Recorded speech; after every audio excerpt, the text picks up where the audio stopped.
Vídeo agora para falar do parágrafo, é assunto pra caramba.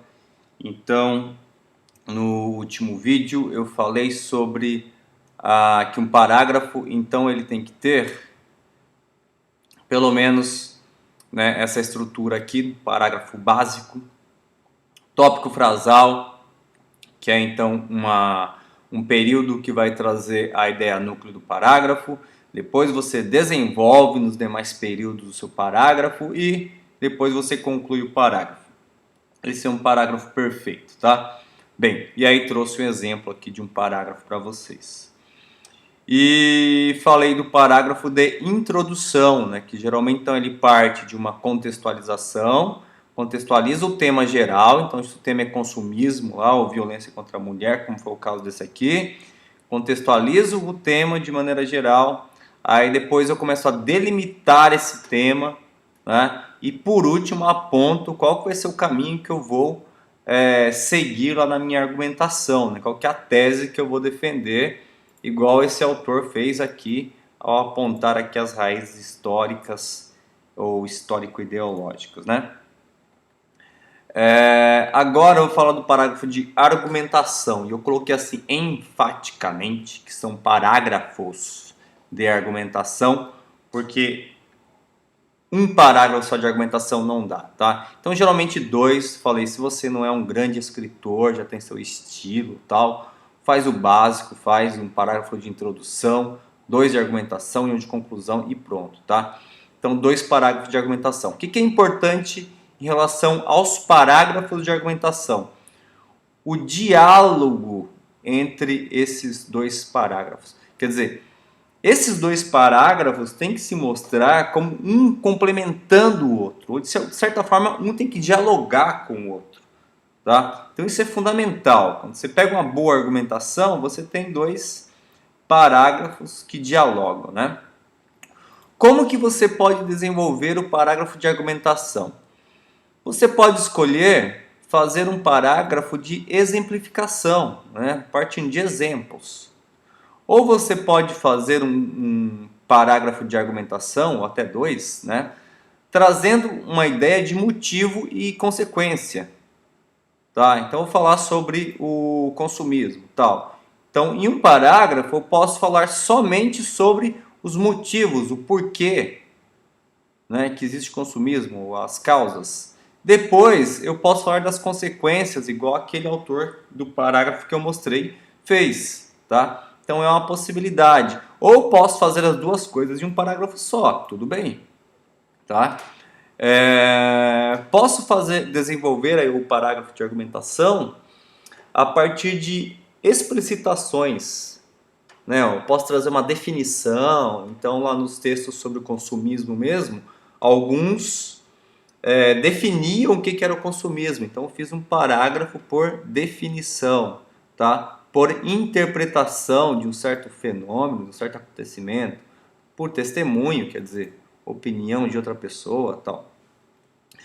Posso fazer um parágrafo por enumeração de fatos, né? Posso mostrar esses fatos a partir de uma ordem de tempo, quer dizer, ó, século XIX era assim, atualidade é assado. Ou posso falar, ó, nos países subdesenvolvidos é assim, lugares, né?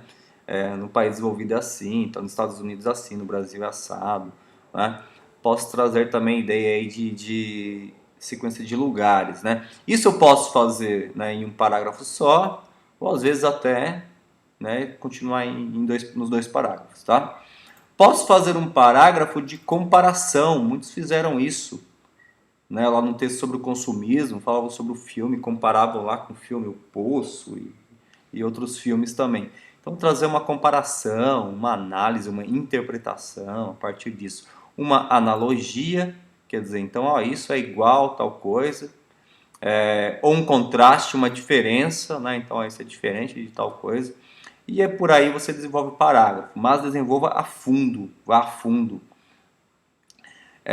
Você também pode desenvolver os parágrafos de argumentação, ou pelo menos um deles, mostrando os prós e os contras. Mostrar.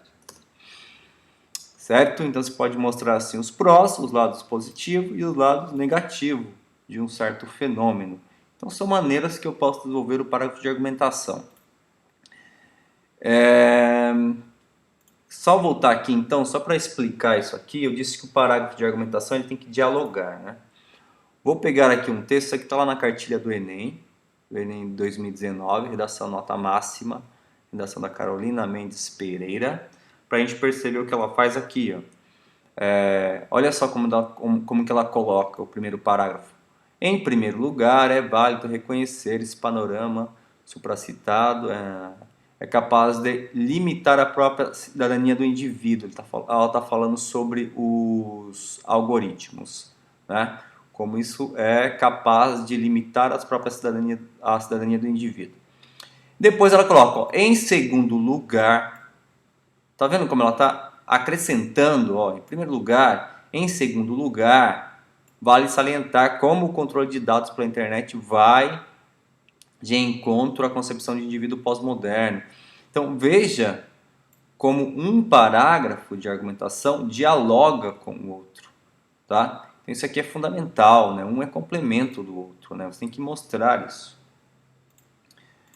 Bem, por último, parágrafo de conclusão, né? No Enem, frisei aqui, o parágrafo de conclusão é o parágrafo de proposta de intervenção social. Quer dizer, assim se estabilizou, né? Se concretizou dessa maneira. O parágrafo, então, de proposta de intervenção social, ele tem que ter esses 4 elementos aqui, ó. Você vai apontar lá, primeiro, tem um problema sobre o qual você produz o seu texto lá, um tema e um certo problema social. E aí você vai apontar lá na conclusão, ó, qual que é a ação que vai solucionar aquele problema. Então, o que vai ser feito na prática, né, para solucionar esse problema? Quem será responsável por essa ação? E, obviamente, vai colocar alguém que faz sentido ser responsável, né?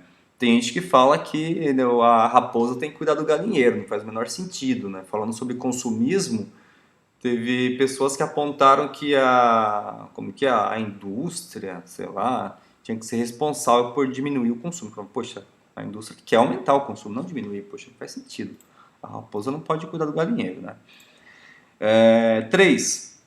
Detalhamento, né? Qual que é o modo, então, como que essa ação vai ser feita, né? Detalhe isso, né? Qual o modo, como isso vai ser solucionado. Então, detalhe como isso vai ser feito, essa intervenção social, né? E, por último, qual que é o efeito social que se espera? Tá, então, feito essa ação, o que se espera, então? Beleza? Se você consegue responder isso aqui, né, fazer essas 4 etapas lá na proposta de intervenção, beleza, cara, você vai ganhar 200 pontos. Fácil, fácil, tá bom? O parágrafo de conclusão, de forma geral, ele deve conter 2 coisas. Então, pensando fora um pouco do Enem e tal, no FUVEST e tal. A conclusão, ela sempre tem uma retomada ou síntese da discussão. Então, primeiro você retoma aquilo que você discutiu no texto. Então, ó, meu texto discutiu A, B, C, D. Falei sobre isso. Obviamente, você não vai escrever dessa maneira, né? E aí, depois, você explicita a sua tese. Então, ó, tendo em vista que eu discuti A, B, C, D, podemos, então, concluir, né, tal coisa, e aí eu tenho a explicitação da tese. Então, isso aqui são 2 movimentos necessários para uma conclusão padrão, tá? Coloquei aqui, ó, importante, não apresente ideias novas na conclusão. Então, se for no caso de uma outra dissertação argumentativa, não vai continuar sua argumentação na conclusão. Tem gente que faz isso, tá? É muito comum. Por último, trouxe aqui também uma conclusão de um dos textos que eu corrigi, e eu fui apontando. Então, essa conclusão tá boa, da proposta lá do Enem, né? E aí o autor aqui consegue desenvolver tudo o que é necessário, né? Vejamos. Já que o consumismo é uma problemática bastante atual que influencia significativa e negativamente a vida dos brasileiros, tá vendo que ele está fazendo uma retomada do que foi discutido no texto. O Ministério da Saúde deve criar um mês da conscientização do consumismo em conjunto com o Ministério do Trabalho.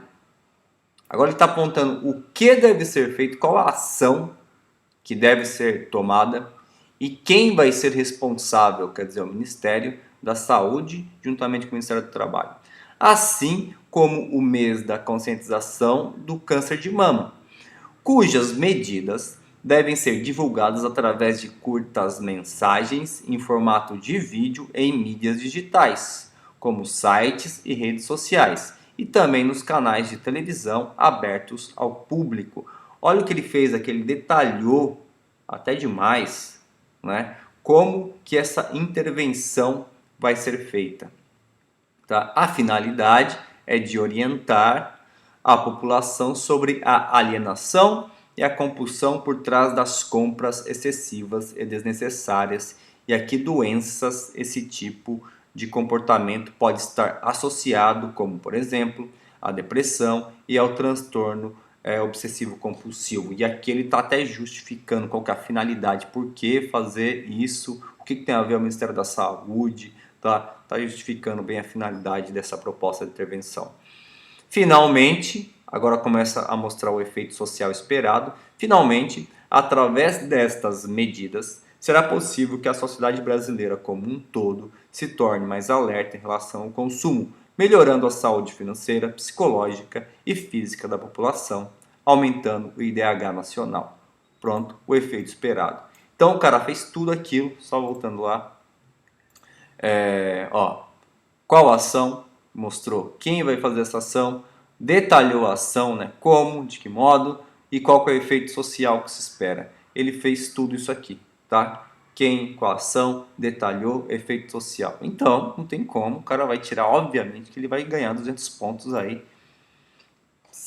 Muito fácil, né? Então, são 200 pontos que ele garante e que a maioria, até agora, não entendeu a competência 5, perde esses pontos aqui à toa, simplesmente à toa. Só para fechar, vou trazer aqui dois textos, só para mostrar. Ah, não, primeiro deixa eu abrir o texto daquele aluno que eu tinha mostrado a argumentação.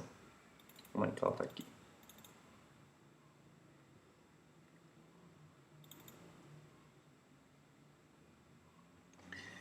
Aquele aluno que eu mostrei um parágrafo de argumentação, tá? Só para a gente ver um pouco sobre a estrutura do texto dele, né? E de muitos outros, tá? Aí eu marquei aqui colorir para ficar bem visível, mas observa, né? Lembra que aquele texto, aquele parágrafo sobre consequências, né, do consumismo? Observe que lá na introdução ele já fala das consequências.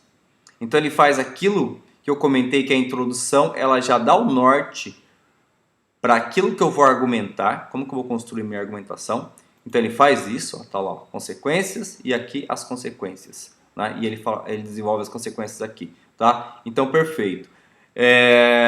Outra coisa, se a gente pegar, lembra que eu contei aqui que o parágrafo dele tinha 9 linhas? 1, 2, 3, 4, 5, 6, 7, 8, 9 linhas com 3 períodos, né? Se a gente pegar esse parágrafo aqui, a gente vai ver que basicamente a estrutura é a mesma. Então, quer dizer, isso aqui já é o estilo dele, né? Não é porque ele tentou contar as linhas, não. Ó, vamos ver aqui o segundo parágrafo. 1, 2, 3, 4, 5, 6, 7, 8, 9. Também tem 9 linhas. Ele nem sabe que ele fez isso. Mas os dois parágrafos de argumentação têm o mesmo tamanho, tá? E pode ver que a quantidade de períodos aqui também é similar, né? Um período, dois períodos, 3, 4 períodos, né? Esse aqui tem 3, esse aqui tem 4 períodos. Então, você bate o olho na estética do texto dele e você já percebe, pelo menos dá a impressão, engana bem, parece que ele sabe o que ele está fazendo, tá? Então, quer dizer, de estruturação, tá perfeito o texto dele, tá? Então, os tamanhos, a maneira que ele divide o texto, tá bem, a gente percebe que é bem organizado, tá? E aqui eu peguei dois textos da FUVEST 2013, que também são textos nota máxima, só para vocês perceberem isso aqui. A questão da estrutura, né? Então, obviamente que eu peguei dois textos que tem uma letra bonitinha, porque letra ilegível é o terror aí de quem corrige redação, né? Deixamos que ele faz parágrafos aqui, nesse caso, ele faz parágrafos menores, tá? 1, 2, 3, 4, 5, 6 linhas, 1, 2, 3, 4, 5, 6 linhas. Você bate o olho, você já enxerga os parágrafos, é muito nítido, tá? Ó, respeitou espaço parágrafo, muito bem organizado, tá? Respeitou a margem aqui, aqui não sei porquê, eu acho que ele deve ter dificuldade para separar a sílaba, né? O corretor já ganha isso. E aqui dentro eu tenho, vamos ver aqui, ele encerra o período dele aqui, né? Então, um período, 2 períodos, que é curto, né? Aqui eu tenho também a mesma coisa, ele começa o período lá e vem até aqui, então tenho 2 períodos também dentro deste parágrafo aqui. Os dois basicamente o mesmo tamanho, a mesma quantidade de período, quer dizer, e ele não contou isso aqui, né? Isso aqui é o estilo dele, né? E como ele conseguiu nota máxima na FUVEST, eu acho que ele merece um certo respeito, né? Não vou criticar. Pegar um outro aqui também da FUVEST, também nota máxima da FUVEST. E esse aqui a gente percebe que tem parágrafos mais bem elaborados, né? Olha como ele respeita a margem aqui, respeitou aqui. Esse aqui sabe separar sílaba, né? Que eu lá não sabia. Aqui, ó, espaço parágrafo. Então você bate o olho e já vê o parágrafo, tá? Dentro do parágrafo dele a gente percebe, ó, tem um período, né? Aqui, ó, começa o terceiro período aqui, 4 períodos, tá? Então quer dizer, um parágrafo com 4 períodos, tem, ó, 1, 2, 3, 4, 5, 6, 7, 8, 9, 10 linhas, né? E esse aqui tem 11 linhas, né? Isso aí, 11 linhas. E pode ver que a quantidade de parágrafos também deve ser, de períodos deve ser bem semelhante. Então, quer dizer, é o estilo dele, né? Ele já consegue fazer um parágrafo mais bem elaborado, tá? E ele já, basicamente, que ele tem esse estilo de escrever dessa forma, tá? Então, diferente quando eu pego certos textos aí para corrigir, que o cara faz um parágrafo com 10 linhas e o outro tem 2 linhas, né? Então já mostra que ele não tem muito estilo, não tem muito costume de escrever, facilidade para desenvolver o parágrafo. Beleza? É isso então para a gente fechar.